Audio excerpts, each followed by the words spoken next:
Welcome to beautiful, sunny Daytona Beach, Florida for the running of the Valvoline 200 here in the Mountain Dew Custom Series. It's been a long speed weeks for all these drivers, having to go through single car qualifying, the duels, and now the final event, the Valvoline 200, the biggest race of the season for a lot of these drivers. And a lot of teams here looking to get their first win in the Mountain Dew Custom Series, including Dytech Motorsports sitting on the pole with William Duncan in that number 6 Saya Ford. They are looking to take home that first win in that first career race, but alongside him and behind him, the OnjAuto dominant duo of Austin Murray and Anderson Reed. Anderson Reed won this race last season in Evernham Motorsports equipment, but this season he's in that high and powerful OnjAuto racing program. He's driving the famous number 44 that Peter Onjak took to a championship all the way back in Season 1. While Austin Murray is driving the car that won the championship last season. The number 40, driven by Tib Foster last season to a championship, is now being driven in the Smithfield number 40 by Austin Murray. 40 drivers here for 20 laps. We are looking for some high-stakes racing. The racing has been great this speed week, some of the best we've seen in the history of the NSDCA at Daytona, but a lot of drivers are rookies. We'll have to see if they all crash during this race due to their lack of inexperience. Over half of the field are making their rookie starts in the MDCS, and at least 10 to 12 drivers are making their first career starts in these cars. At one of the toughest tracks on the circuit to keep clean, it's going to be interesting to see what will happen during this race. We're here for 20 laps, and we will bring you live action of all 20 of them to see who will win the 4th Mountain Dew Custom Series Valvoline 200. A lot of drivers in this field are rookies, including Alex Beniaco, driving DJ Gibson's number 53 that was runner-up to the championship last season. He has brought Lowe's to the 53 team for Zachary Racing. He is slated to be the champion this season by the odds. He won his duel from starting in the back of the field, and now he's starting up in 4th. Will anyone be able to stop him or Anderson Reed today? Both very strong at the super speedways. Further back, you see Casey Mears in that 66. He's picked up a brand new sponsorship, the Fruit 66 Dodge Charger there. And it's going to be interesting to see some new colors with that new paint scheme on the 66 car. There it is, the Fruit 66 Sun Orchard and Kamikaze Motorsports car. But further back in the field, a lot of drivers looking to make their first career starts, including Priya McShane. She's only been in one NSDCA race, driving in the RBSTS West Division. She drove her way up into the show at Homestead, and inside the top 10 is where she finished. She's taking the Powerade Power Sport number 09 this season at Daytona, looking to take home a win and be the underdog this season during speed weeks. Now, remember back in Season 2 duels, Logan Bradley drove this car to a win in those duels. Priya did not get a win, but she drove her way into the show. It's going to be interesting to see what will happen there with the only female in the field during this race. Jacob Edson in the number 60, he's driving for Curtis Racing because GoDaddy Motorsports is not fielding any Mountain Dew Custom Series cars. Curtis Racing's number 60 will be driven most part by Bob Helipad, but Jacob Edson driving this in Las Vegas in his final 2 starts in the Mountain Dew Custom Series. He wants to retire from this series and focus on the Crown Royal Truck Series in season number 5, as well as Dusty Neal, the rookie sensation from last year, driving for his rookie campaign this year. He finished 15th in the standings, above 20 drivers who drove full-time last season. This driver had to share a ride with Peter Onjak 4 races. If he didn't, we might have seen a different champion last season. Dusty Neal has a lot of hype coming in to build up for this weekend, but who will be able to take the win? And finally, at the back of the field is Zachary Fitzwater. 4 times he's been in the Mountain Dew Custom Series as this is his 4th season. He does not have a win. Will he be able to do it in the Marina Fox Foundation 59? We'll have to wait and see. But we're coming down to get the commands to fire the engines. Let's see what will happen for 20 laps here at Daytona. It should be an exciting event. Thank you all for tuning in, and let's get ready to kick off the Mountain Dew Custom Series season. Drivers, start your engines! With that, the roar of 40 engines fire up here at Daytona. And we'll go down a quick view of your starting top 10. It is William Duncan and Austin Murray on row number 1 with Anderson Reed and that Zachary Racing 53 in row 2 of Alex Benyako. In row 3, Pedal to Metal Racing's Fisher G, and alongside him, Jones Racing Inc.'s Colton Lane. In row 4, Mark Silas for Shepherd Racing, and Casey Mears for his own Kamikaze Motorsports. In row 5 is Smart Motorsports' Ryan Reed, and alongside him, Jacob Rose in Zachary Fitzwater's number 86. A lot of these drivers are looking for their first race, for their first win. I believe only Jacob Edson and Anderson Reed, as well as AJ Jones, have won in the NSDCA Mountain Dew Custom Series already at this point. The rest of these drivers looking for that first MDCS victory. Carson Bauer's also back there, your Season 2 champion, driving for OnjAuto in the 04 car. He started in the back of the field. He's had a struggle of a speed weeks. Maybe he can turn it around during this race. But as we are coming down the back straightaway, these guys are getting ready for 20 laps of action-packed racing, and it should be exciting to see. William Duncan, the underdog. He is the underdog story of the season. He's driving for Ditech Motorsports, a startup team that is not with Monster Motorsports anymore. It is the satellite to GoDaddy Motorsports, which is half of what Monster Motorsports used to be. But William Duncan, they did not get any upgrades onto this car all off season, so it's going to be amazing to see if he could win this race. Again, this track, it's not as much your raw speed, it's how you work that draft, how you play your cards right, and how you can come home to a victory. 40 cars, 20 laps here at Daytona, and let's get ready to pull those belts tight one more time. William Duncan and Austin Murray lead us down. Anderson Reed and Alex Benyako in row 2. And we are coming into the restart zone. Green flag is in the air here at Daytona. Austin Murray gets a bit of a jump on the outside. He's going to pull alongside Duncan, looking for the lead into turn number 1. Anderson Reed kind of waits back behind the 6 car, and they go 2 by 2, 20 rows deep here at Daytona into turn number 1. Duncan pulls back down on the inside line. J.J. Roberts gets shuffled out 3 wide further back, but now William Duncan, he got to go up and get in front of Austin Murray. That gives the inside to Anderson Reed, and look who he's going to partner up with. Alex Benyako in that 53, 2 of the fastest cars. They won their duels, and Anderson Reed looking to bring Benyako to the front. It's not going to happen, but now Reed looks to the inside. He was unbeatable. He led all 10 laps in his duel. If he gets in this race lead, will anyone be able to pass him? Side by side, he's going with William Duncan. It's going to be lap number 1 here at Daytona, and it's Anderson Reed in the race lead. Fisher G sitting in second, Mark Silas in third. The rest of the field scattered out 2 and 3 wide, but now Anderson Reed in the Penn State 44 for OnjAuto takes the race lead here at Daytona. Mark Silas moving into second in that 19 car. He helped push Anderson Reed to up to the front and up to a race win. Now he sits back there in that second position. You see Ryan Reed in the 52. He's another Red Bull Short Track Showdown racer this season. Now he sits there in that third position on that inside line. 3 by 3 up front. It's scattered out further back, but as they go around the corner, we'll see what'll happen. The MDCS, they're going to slide up, and Yako kind of gets up to an outer line. Cordell Smith forced under the yellow by J.J. Roberts further back, but it's still Anderson Reed in the race lead for OnjAuto. Down the front straightaway now, Alex Benyako in that 53. The Zachary Racing 53 looks down to the inside with Mark Silas. Couple cars might have scraped the wall further back there. Anderson Reed now getting punched up to the outside. Here comes Silas and Benyako on the inside.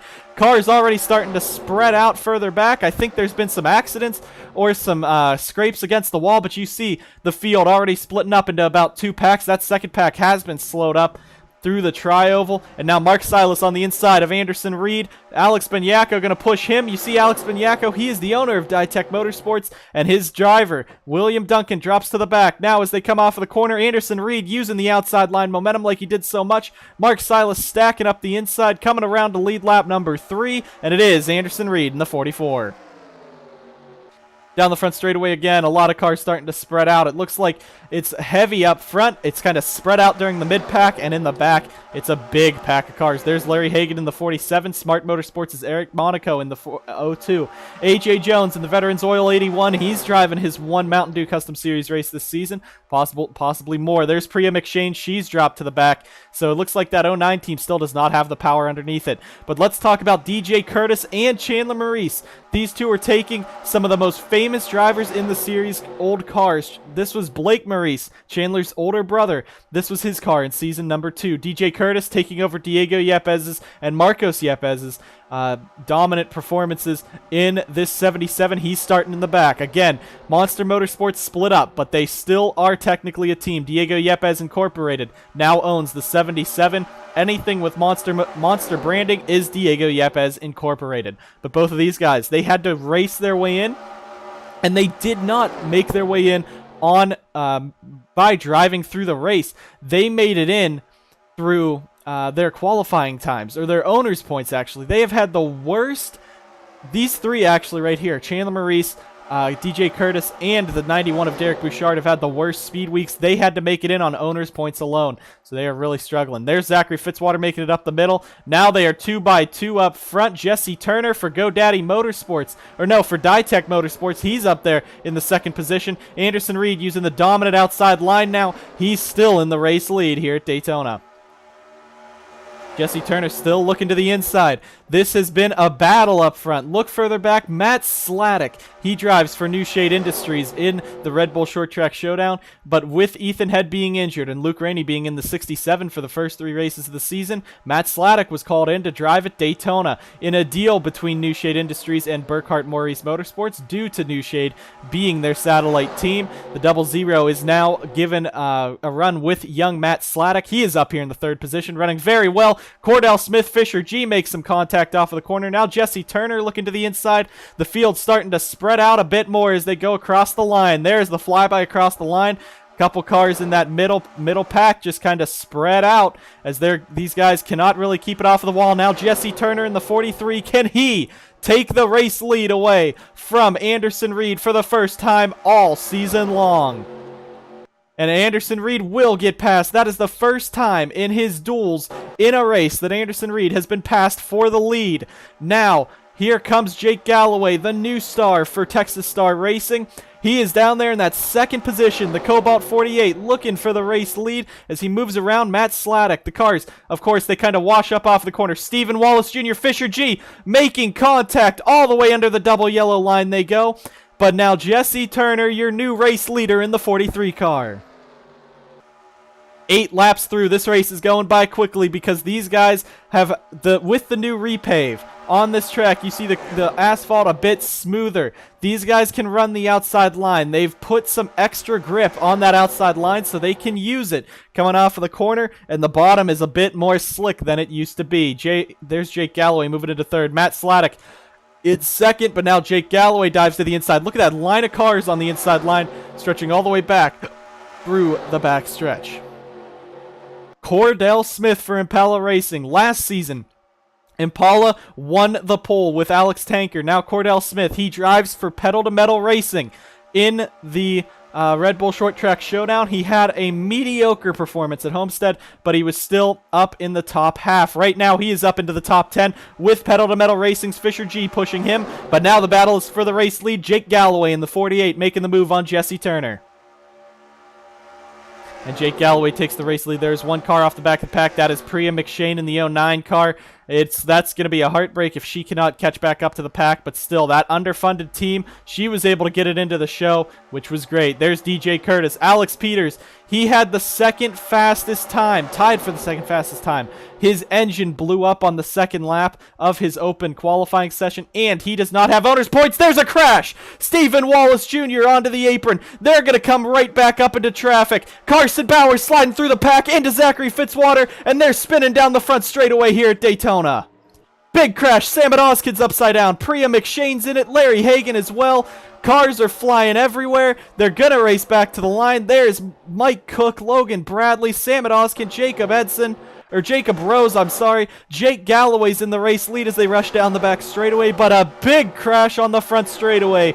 here early on at about the halfway point. And it's Jake Galloway right now in the race lead. Everyone's going to be racing back to the line, but they crash coming off of the corner. Carson Bowers sliding through the grass. We'll get a few angles of that, but a large impact there for drivers. And it's going to be Jake Galloway racing us back to the line, and you see the cars fly across the front start-finish line. And all these damaged cars right there. But this pack's still looking good. Hopefully they'll be able to organize themselves properly. This will be the first caution laps for multiple drivers in this field. Hopefully they do not run into each other. But Priya McShane, she was at the back of the pack. She was just trying to stay out of trouble, and the trouble got her. She has damage. Jacob Rose, his first race with Fitzwater Australia Racing this season, damage. Sam at Oskin almost went upside down. Larry Hagan had a piece of it. Carson Bowers, Mike Cook as well. AJ Jones might have just been stuck in the middle of it. Logan Bradley has damage, and they're stacking up on the backstretch. Eric Monaco and Ryan Reed stack it up. Derek Bouchard and the 70, so it looks like a bunch of rookies right there. Caleb Henderson was able to make it through it, but a bunch of rookies. Eric Monaco, Matt Eisenbeis, Ryan Reed, Derek Bouchard, they're all making their first MDCS starts, so I guess they don't know how cautions work. It looks like everyone else should get back fine. Caleb Henderson made it through that, so you see the veterans being better than the rookies right now. But Jake Galloway up in front. I don't know how this happened to Carson Bowers in this 04. And as they came out of the corner, it looked like the 04 and the 14 kind of just caught up into each other. 98 gets sent down as well, but Carson, he's going through the grass. Everyone else kind of merges properly, but he hits the grass, too much speed, and he gets hooked there into Fitzwater. Also hits Sam at Oskin, and they go up into the wall. Sam at Oskin, of course, landing on top of Jacob Rose in that 86. Huge hit there, a lot of cars scattering. But Casey Mears higher up, he kind of got just pinched into the wall, so he has some damage from this too. William Duncan as well. But Sam at Oskin, he was just a lone bystander. You see Bowers slide up and right into Fitzwater, and they just kind of combine together. Nowhere for Jacob Rose to go, and he mounts on top of Rose, so that's a scary sight for that 86 car. Now we're going to take it on board here with DJ Curtis in the 77, and he was able to make it through this properly. And you see they just snapped around in front of him. A lot of cars under that double yellow line. That's illegal in the NSDCA, but I mean, they weren't really gaining positions. They were just flying on through, but Curtis just barely squeaks by. He put it in the wall to get by. A couple cars upside down there, but a wild and crazy incident here at Daytona. And that is it. We will be going under a commercial break here after the big one strikes at the halfway point through this race. Carson Bowers, Sam at Oskin getting together, and a lot of cars being involved. We'll get you guys back to the green flag after this commercial break here in the Valvoline 200.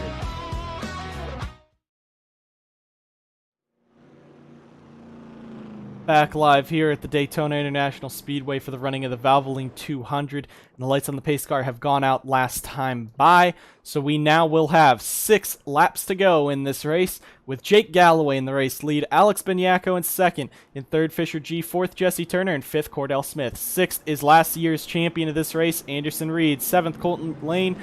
8th Matt Sladek. 9th Austin Johnson, and 10th Mark Silas. The rest of the field just running around, but it will be a shootout here at the end. It was 4 pace laps, so right now, as soon as they hit 4 to go, we'll be going back green with 6 to go. If they don't crash in the first 2 laps, the next flag will end the race at that point. Further back, a lot of cars are out of this race. Priya McShane will end the race in last with a piston issue, as well as Jacob Rose retiring from the race. Carson Bowers had no fuel. The fuel can burst on the front straightaway. That's why there was a bit of an extensive cleanup there with Mike Cook, Logan Bradley, Ryan Reed, Sam at Oskin, Eric Monaco, 91 of Derek Bouchard, all out of this race. We got 31 cars left. I do not believe any of the damaged cars will be slow enough to be caught in 6 laps, so we should be able to see a nice race to the finish here. Jake Galloway in the race lead. Can he win his first career race for a brand new team, for his brand new team, Texas Star Racing? This season picked him up after he lost the championship last season with Jones Racing. And can he do it in the TSR car this weekend? Alex Beniaco, one of the fastest all weekend long. We're coming back to the green flag, and we're back racing here at Daytona. And it's Galloway pulling out to that early lead. Anderson Reed forcing Colton Lane out of line further back there. And you see they're going to go about 2 wide into the corner, so that might screw over Anderson Reed a bit. But as they go, top 6 going to stay single file.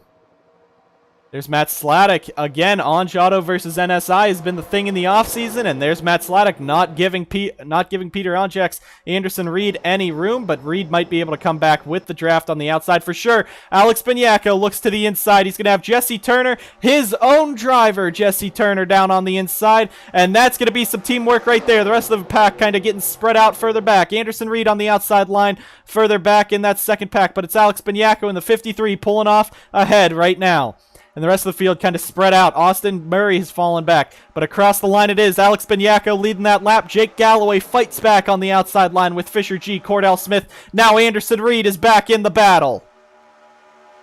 And Reed's going to go to that outside line. It's been working for him a lot this season, especially when he was out front. Further back, you see Austin Murray. There's Cody Smart in the 28, Texas Star Racing's teammate. There's Jacob Edson. And the rest of the field as they go on by. A couple damaged cars at the back. They should not be the factor here in the final 4 laps as we go by next time by. That outside line, everyone's on the outside line. Beniaco now is going to push. Colton Lane gets right under Jesse Turner. Now Anderson Reed shoved 3 wide further back with Wyatt Quayle and the rest. Quayle's going to let him back in line. Sladek right behind him. Beniaco slow off the corner. Jake Galloway in the 48 gets right back into the race lead. Look at Cordell Smith trying to work. Fisher G on the outside line looking for that second position in the 07 for Pedal to Metal Racing, and he's going to get it done. He will go right in front of Alex Beniaco. Now Anderson Reed's going to shuffle Matt Sladek out. Look at J.J. Roberts for Evernham. They picked up the HEB sponsorship from their alliance partner, Texas Star Racing. They are now making a move. There you see JRI. Colton Lane and Austin Johnson nose to tail down the front back straightaway as they head into the corner. Alex Beniaco now getting shoved out. Jake Galloway looking. He has 4 laps to complete, 3 to go this time by if he could get his first career win. Off the corner, they're really sliding up. You see these guys are getting aggressive. The tire wear is playing a factor. Anderson Reed has been shoved out of this. Don't forget, though, this 39, if J.J. Roberts could win it, this 39 went to victory lane twice last season, once here with Anderson Reed in the wheel. Anderson has now been shoved out all the way to the back of the pack. It looks like his day's done. Colton Lane, if you remember in his duel, he sat in second until it was too late, lost the position, and he lost the duel. He dropped back and started in the 7th position. Jesse Turner dives to the inside. He wants to win for Dytech Motorsports since William Duncan is nowhere near the front. But they are 3 wide now through the corner. Anderson Reed in the 44. He will not be going 2 in a row. We have 3 laps to go. Galloway on the very outside. Colton Lane dives up in front of him. There's no help for Jesse Turner. Now Galloway looks all the way to the bottom. He's going to push Turner along as they go across the line. Who would have led that lap? Colton Lane led that lap, but now Jesse Turner fights back on the inside. Jake Galloway in the 48. He's going to be right on the back bumper of him. Anderson Reed, it's going to be a miracle if he can get back up there. It does not look like it. There's Chandler Maurice, Luke Rainey, as well as Jacob Edson, all fighting up to the front. Now Galloway goes right back behind Jesse Turner, up in front of Colton Lane. Don't forget Alex Beniaco. He's trying to make a move up the middle, but Cordell Smith can Impala Racing finally win a race. Down to the bottom goes Jake Galloway. We're coming to the white flag in the Valvoline 200. Off of the corner, Fisher G up the track. The rest of the field right behind. You see that pack is formed and they are trying to fight each other. Jesse Turner leading around to the white flag. Here we go. 1 lap to go at Daytona. Galloway in second. He's going to have to try to make something work here. Austin Johnson in that 3 is now in third. Galloway tucks in front of him. Galloway, those could have been his teammates if he stayed with Jones Racing Inc. over the offseason. But Jesse Turner looking for the Dytech Motorsports sweep. Don't forget, the JRI cars have lined up together. Jake Galloway in the 48. Can he make the run? He looks to the inside. Austin Johnson, Colton Lane. It's going to be 2 by 2 coming out of the corner. Will the outside line carry? Will the inside line carry? Off of the corner, Galloway on the inside. Turner on the outside. That outside line is going to prevail, and Jesse Turner wins for Dytech Motorsports. And it is Jesse Turner in the 43 team The 6 of William Duncan led the race to the green flag, and it is the 43 of Jesse Turner winning. Jake Galloway comes up short. I think the 3 car just did not have the push. Alex Benyako comes home 4th, but he is livid. He is not livid. He is excited in the car. He is cheering just as much as if he won the race. It's Jesse Turner and the Food City 43 taking home the victory in their first start as a team. Now, this team did get their equipment from GoDaddy Motorsports. This is Jacob Edson's old 43. However, that doesn't mean anything. It's still an upstart team, a brand new crew chief, brand new spotter, and Jesse Turner, a brand new driver in the Mountain Dew Custom Series, and he takes home the victory. Jake Galloway comes up just short, and Anderson Reed, heartbreak for him. He does not go 2 in a row. He finishes 14th in this race, but still a strong start to the season. Cordell Smith as well. He comes home 7th, a great finish for Impala. Thank you guys for tuning in to this race, and a great run to the finish. Jake Galloway tried, but did not have the run on the bottom. But it is Jesse Turner and Ditech Motorsports getting to celebrate in victory lane tonight. Thank you guys so much for watching, and we'll be seeing the Crown Royal 300 sometime soon. Thank you guys for watching. We'll see you guys at the truck race.